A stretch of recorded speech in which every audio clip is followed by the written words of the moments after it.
dog soup. Then go, thank you. Thank you.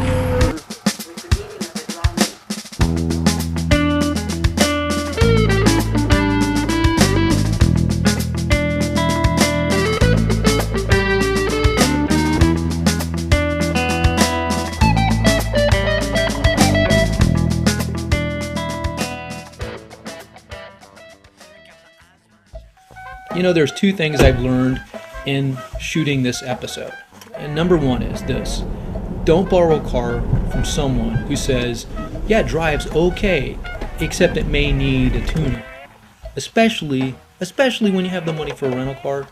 And number two, don't get lost in Alaska when your cell phone loses service and you're driving a car that needs a tune-up. Well, other than that, losing my luggage, my trip to the 49th state on its 50th anniversary, it was both surprising and predictable. I did expect to see incredible views in every direction, SUVs, log cabins, maybe an occasional moose. The way I imagined its towns and city pretty much matched the way it looked in my mind, including those summer markets and festivals where people meet and greet and sell their local goods. But I think what surprised me were the little things, like the flowers. They seemed to punch through the landscape everywhere, bursting forth, welcoming me, as well as the buzzing sound above of all those little airplanes flying in the short summer season. And then there was the fishing. Of course, yeah, you expect to see it, but unless you want to go pretty far out of town, let me just put it this way, you're not going to be lonely. Alaska. As every third grader knows, Alaska is the largest state in America. And if you try to sum it up in 2 minutes with a limited point of view like I'm doing right now, well, you could invite the hostile reaction from the locals. Alaskans live in this rugged harmony with their majestic environment. The mountains, the glaciers, those lonely lakes and hidden streams everywhere. And it even seems that their dogs refuse any sort of pampered, cityfied treatment. Well, you could say at least most do. Hey, this is Greg. I'm looking a little rough because I am in the wilds of Alaska. Thanks for joining me today on the Dog Soup. We're going to start off with a bunch of short clips, the first one being with a vocal coach with a lot of personality and her long-haired chihuahua.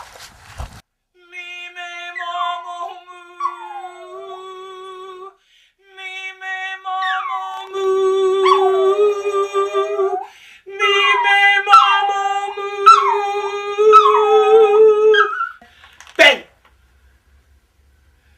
He started growling at the TV, and I went, what? It was Debbie Gibson with that round hat on. He doesn't like hats. Give me 5. Give me 5. His name is Don Juan DeMarco. So I thought he looked like Johnny Depp and Don Juan DeMarco. When I first got him, he had a stripe all the way from the tip of his nose down to the tip of his tail. And his tail didn't have all this fur. He grew this later. I thought he looked like a chipmunk. Sunglasses drive him crazy. But once he gets to know you, he will love you to pieces. You are his. He'll get upset if you don't acknowledge it when you walk in. When he's around other dogs, he goes right up to them and growls and barks and checks them out right away. And he is in charge no matter how big. But he sings along with my students. He plays piano. He sings on pitch. Are you going to be able to show me that? Tooralooraloora, tooralooraloora, tooralooraloora. Hush, now don't you cry. Tooralooraloora, tooralooraloora. I noticed this little puppy always out in the streets, almost getting run over by every 3-wheeler, 4-wheeler. Finally, I said to the little Eskimo kid next door, I said, hey, tie that dog up. Because it seemed to be hanging around their house, except nobody was feeding it. It was in the garbage. He said, "Oh, mister, that's a bum dog. Nobody wants that dog. That's not our dog." You know. And so I took it in. But it howls like a husky, but it's very intense in terms of like its focus. Mm-hmm. And I think it's got some, what do you call it, border collie in it. Yeah. Because she's very smart. One of the greatest dogs I've ever owned, really. She just loves fishing, though. You'd love what the dog does, because the dog, when I get a fish on, will actually jump right in the water, like on the first jump, and get him. Wow.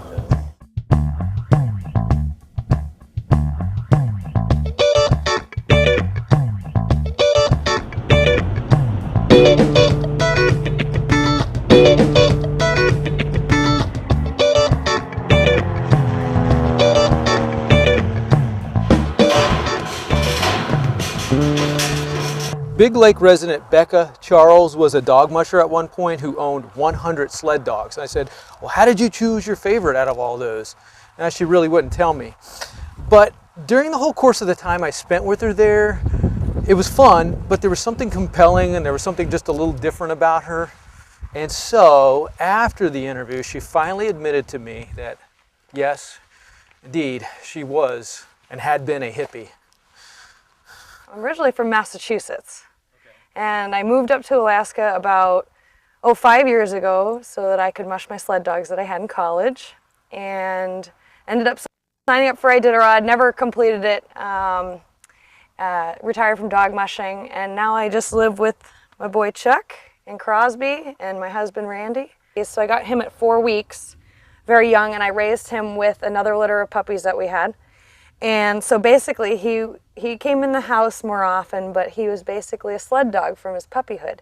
This is Crosby. He's just over a year old now. We got him around Thanksgiving of last year, and he's a boxer and kind of a wimp. Ended up coming up to Alaska on a whim, just wanted to come up and experience the real wilderness. Well, I lived on a glacier for one season with all my dogs, and that was a blast. So we got choppered up, we'd stay up for about a week, and then I'd go back down for a shower and, you know, some groceries and come back up. The dogs would stay up there all season. Having the sled dogs was such an amazing experience. I mean, I literally had between 35 and over 100 dogs at one time. I've gained 50 pounds since I stopped dog mushing, and I only weigh like 145 right now. When you have that many dogs, you try not to have a favorite, but you end up having them because you have those special lead dogs that have gotten you through those situations. For instance, one time I was running a 300-mile race outside of Fairbanks, and we got to the top of what's called Eagle Summit. And this is the year where you go down the steep side of Eagle Summit. When you're running sled dogs, they're not very controllable going downhill, and I lost my dog team, and they just went barreling down the hill without me. And I called whoa twice, and my lead dog, Candic, stopped the whole team on that downhill. Wow. And so she was definitely one of my favorites, I guess. I have to break down and say it. But typically you treat everybody equally. Like, none of the dogs gets better treatment than the other, because they can see that. Those dogs are doing so much for you, and you have to do so much for them. It would be such a waste to have to go out and scoop poop every day and feed them every day and never get any enjoyment from it. The bond that you make with those dogs is so far above and beyond any bond that you could ever make with pets, even with me and Chuck. I mean, we're best friends, but those sled dogs, you are literally putting your life in their paws. Okay. Ready? Okay. Hup.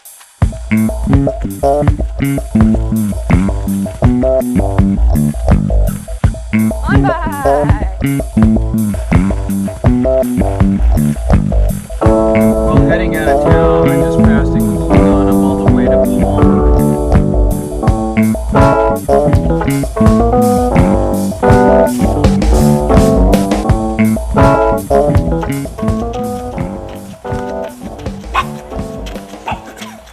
What's your name? I'm Stacy. Stacy. Have you lived here for a long time? No, I moved here last winter. Really? Where are you from? From Colorado. What's your name? That's Harley. Harley. And this is Brody. Hey, Brody. And this is Foxy Man. Did you get him here, or did you bring? This one I did. These two are from Colorado. It's rescued out of Colorado, actually. Thanks, Stacy. You guys take care. Well, I don't want to scare anyone from visiting Alaska, but this is the middle of August and it's just a little chilly. Anyhow, I was able to meet with Linda Henning, who is the editor and writer for Alaska Dog News. She gave me some really valuable insights as to what the dogs here participate in and the activities the owners are involved in. So if you take a look at her website, you can learn more. Also, I was able to meet her 4 dogs and see their unusual behavior. I see a similarity in people that go into competition. And one is a very strong ego, and another one is a very strong competitive nature. It really has nothing to do with the dog as far as I've been able to see, but it may, I don't want to say that everybody is like that. I've seen a change in myself once I went from having competitive dogs to pet dogs. It causes physical changes in you, the nervousness that makes me almost ill sometimes to do that because you're under such scrutiny. Negative motivation that can be used is not effective on these dogs at all, and they just shut down. The reason I think dogs are good at what they do is because for 2 reasons. They have the drive to do it, and they do get enthused by their owners. They can also be hurt by their owners. I know when I was nervous, the dog would get nervous and more jumpy when I was in the field trials. I used to think that they could feel my nervousness right down the leash. Daisy's absolutely the star. She's absolutely a queen. I had no idea what kind of dog she was. I thought maybe she might be part Great Dane. Do you want it? Molly's our goofy lab. She's not much into retrieving at all. Lucy would rather retrieve and Molly would rather eat. Lucy, what do you want? His mother is a blonde Saluki and his father is a husky pointer mix. When he runs, he's pretty amazing. Almost scary.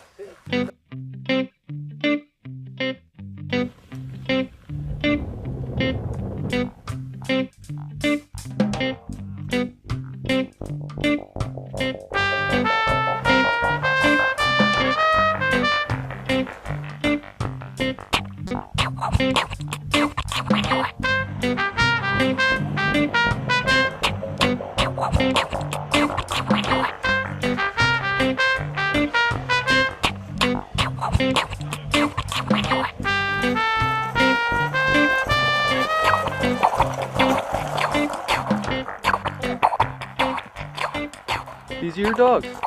Do you mind if I videotape them? Do these race in the Iditarod, really? Do they race for anybody specific or? Ray Reddington Jr. What's your name? Reddington. You see the statue over there? Yeah. That's my father. They're a lot thinner looking than what I thought they would be. They're not what people would expect to see, the Siberians or Mastiffs. Yeah. They're not. They're what we call Alaska Husky, is a mixed breed. Hey guys.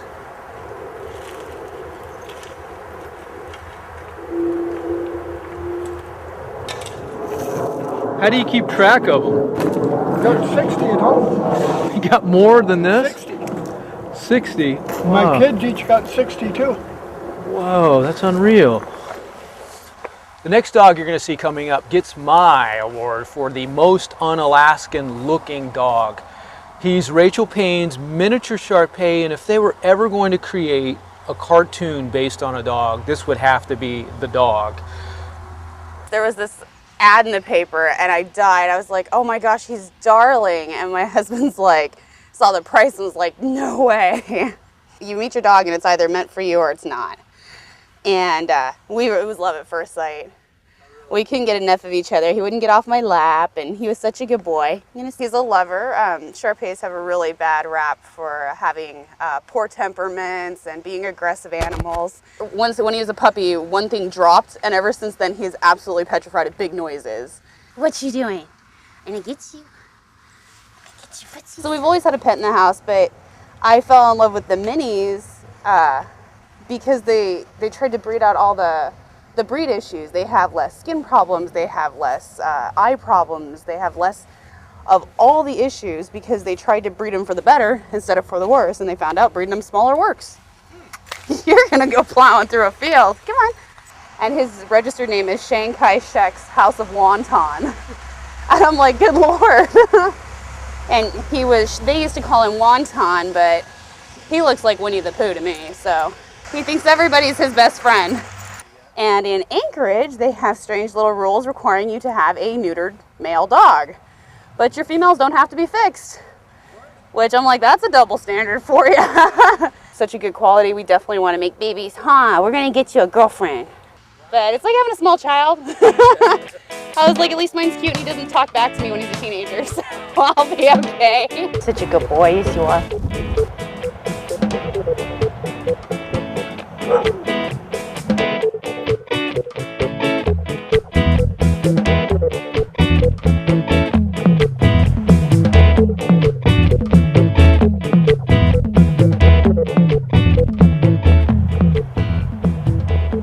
All right, what do you want to tell me about him? Well, the Australian Labradoodle was bred primarily as a service dog. To assist handicapped people.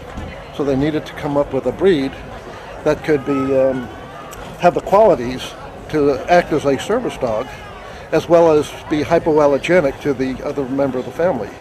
Well, it seems unavoidable in the course of doing these shows that I'm going to find myself with some, what you might call, overly protective dogs. And so I go, I think today is the day I am going to get bit. And that sort of was the situation with Matthias Riley and her dogs. She said, here, give him a treat, and I did, but still, I felt uneasy. I don't know why. It's not a reflection upon her, it's a reflection upon me, and I should probably be doing a cat show. And he was on death row for being vicious towards people and other dogs. Good boy. And he's one of our management cases. He's about 8 years old. Like I said, he's traveled the United States more than most people. He's been with a man for 5 years that hitchhiked and train hopped all the way to Alaska from Maine. Patty is very rubbery, very people attentive. She loves people. This is Monkey. He's about 14. He was my first rescue dog and the dog that got me interested in advocating for chain-free care of dogs. Good boy. And he used to growl at men, and as you can see, he's very improved in that. This is Spider-Man. He's a very large dog and needs a lot of exercise. And actually, he is the one who's convinced me that sometimes 2 dogs are easier than 1. This is Survey, and we adopted him when he was about 4 months old. He was almost this big. Sit. And he was very thin and was just trouble, as you can imagine. He is the dog that taught me the necessity of exercise for working dogs such as him. He's a husky mix of some kind, lab probably. He loves to swim.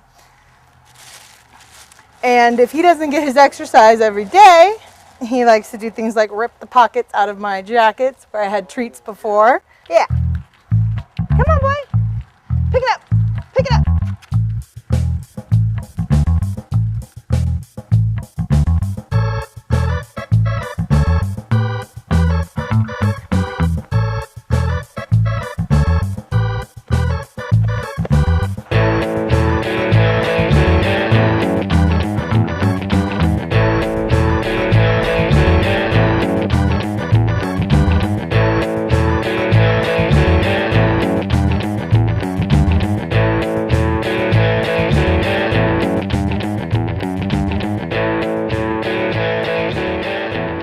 Trying to come up with an intro for the next piece was just a little bit difficult.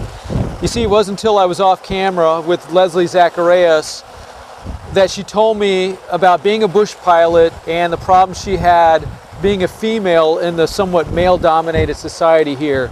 However, getting through that, we were able to spend some quality time down at the park with her 2 dogs, Zero and Russia. All right, so now we're in the rain. Now it's raining.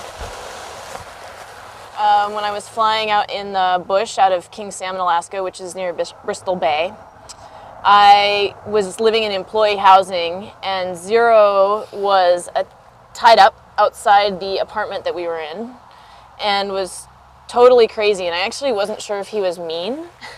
It took me probably a month of coming out there on a regular basis before I was even comfortable enough being within reach of his mouth, because I just wasn't sure. He was so odd, and his personality was so odd, because I think he'd been so isolated for years. I mean, I don't know how many years he was just on that chain, and I'd come down and he'd have no water or food for days. You know, I started bringing dog food out.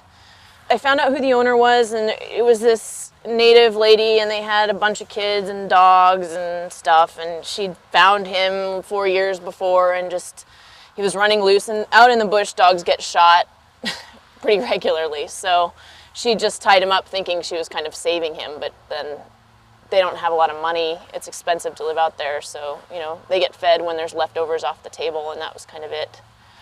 And when I first took him inside, I don't think he'd ever been in a house. So he was afraid of everything. There was linoleum floor, and he would touch it and jerk his paw back. As winter hit, you know, I mean, he's out there. He had a little hut, like a little dog house. And, I mean, it'd be, you know, -40, -50, and he's outside. I mean, his paws, I'm sure, have been frostbitten because he gets cold pretty quick in the winter. His feet do. He dug himself a pit to go to the bathroom in. So he had his own little housekeeping thing. I don't even know how he survived without water, because he never had water all winter, the whole time I was out there. So Russia was abandoned at a gas station in Texas, and I guess I got her at, sorry, I didn't mean to interrupt, or stop my sentence. I got her as a puppy at 4 months, and she's been one of the more challenging dogs that I have owned. She had a submissive peeing issue, which anybody that's had a dog that submissive pees understands that this is a major. You can't touch them. People would come over and I'd say, don't touch her, don't touch her. And I'd have to, you know, until she completely calmed down, and then I couldn't have people leaning over her. And it was really challenging, because when they're submissive peeing, it's not a house training issue. It's an instinctual thing. It's just an indication that they're not dominant. She's definitely the most protective. I think if I was ever in a bear situation, she's the one that would throw her life down for me, whereas Zero, I think, would just stand behind me. And then if I got mauled, he'd run. I kind of think that's what you'd do. I'm sorry.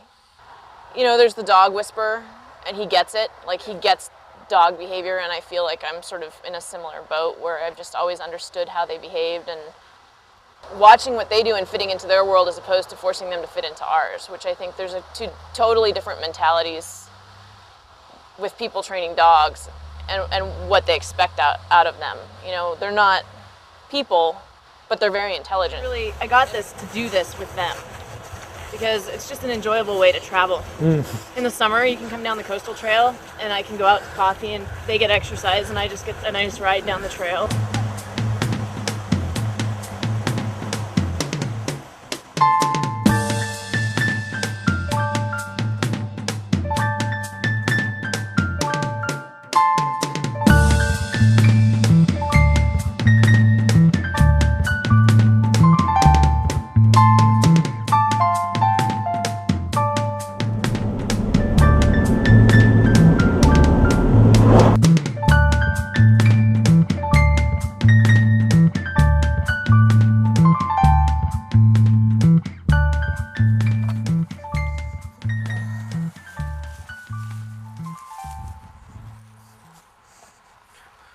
Well, this is Greg in Alaska.